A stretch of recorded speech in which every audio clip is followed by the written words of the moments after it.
সালামু আলাইকুম সম্মানিত গাইস। দেখতে দেখতে প্রবাস জীবন 2টি বছর পার হয়ে গেছে।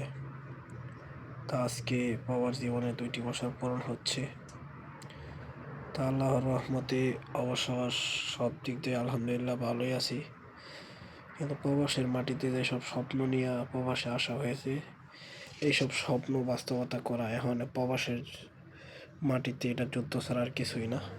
আর যুদ্ধ করলেও একটা ফল হয়, আর এখন প্রবাসের মাটিতে এত কষ্ট করলেও এত ফল আসে না। কারণ এই সৌদি আরবে সব কিছুর দাম অনেক বেশি। আর দ্বিতীয়ত কোম্পানির যে স্যালারি, এই স্যালারি দিয়া হয়তো বা খায়া হইয়া 30,000 টাকা বাড়িতে দেওয়ান যা। কিন্তু প্রবাসের মাটিতে কোম্পানির স্যালারি আসা বাদ দিয়ে হয়তো বা বাইরে ইনকাম করতে পারলে হয়তো বা আপনার আশা আকাঙ্ক্ষা সব কিছুই পূরণ হইতো।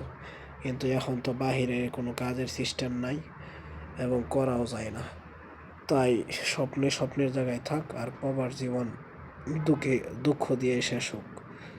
আলহামদুলিল্লাহ, সকল প্রশংসা আল্লাহ তাআলার জন্য।